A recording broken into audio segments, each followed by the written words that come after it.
더불어민주당과 정부, 청와대가 회의를 열어 4차 추경 예산안의 신속한 집행을 강조했습니다. 7조 8천억 원의 예산 중에 70%가량인 5조 원을 추석 전에 지급하기로 했습니다. 관련 소식 국회 취재기자 연결해 알아보겠습니다. 이승국 기자. 네, 오늘 오전 국회에서 열린 고위 당정청 회의에는 더불어민주당 이낙연 대표와 정세균 국무총리, 김상조 청와대 정책실장 등이 참석했습니다. 회의에서 당정청은 4차 추가 경정 예산안의 신속하고 정확한 집행이 최우선 과제라는 점을 다시 한번 강조했습니다. 회의를 마친 뒤 최인호 민주당 수석 대변인은 7조 8천억 원의 추경 예산 중 70% 정도인 5조 원을 이번 추석 연휴 전에 지급할 계획이라고 밝혔습니다. 코로나19 재확산으로 피해가 큰 소상공인과 고용 취약계층, 그리고 보육과 교육에 어려움을 겪는 가정 등에 최우선적으로 지원이 이루어질 방침입니다.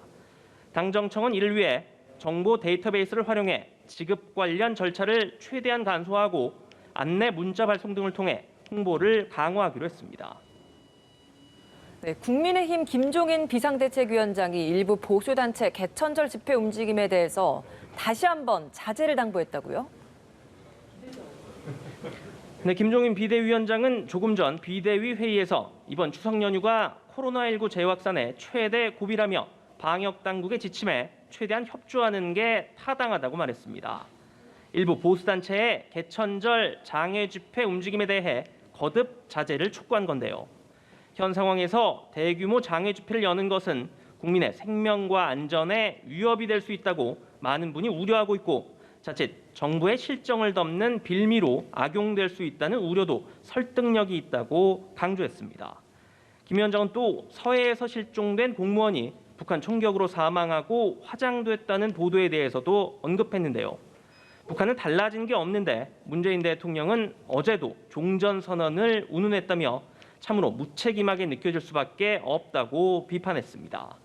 이어 정부가 북한에 대해 당당한 태도를 갖고 조치하고 전반적인 사건 과정을 소상히 밝히라고 촉구했습니다. 네, 오늘 오후에는 본회의가 예정돼 있는데 오늘은 어떤 법안들이 처리될 예정인가요? 네, 가장 눈에 띄는 법안은 코로나19로 피해를 본 임차인의 상가 임대료 부담을 덜어주는 내용의 상가 건물 임대차 보호법 개정안입니다. 이 법안에는 코로나19 등 1급 법정 감염병 방역 조치로 타격을 입은 소상공인과 자영업자가 건물주에게 임대료를 깎아달라고 요구할 수 있는 근거가 담겼습니다.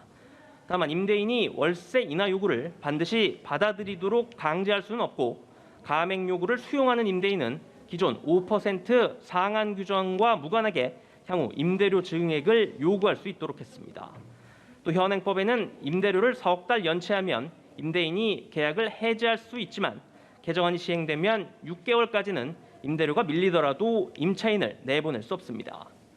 오늘 본회의에서는 이와 함께 여야 합의로 법사위 문턱을 넘은 민생 관련 법안들도 처리될 것으로 보입니다.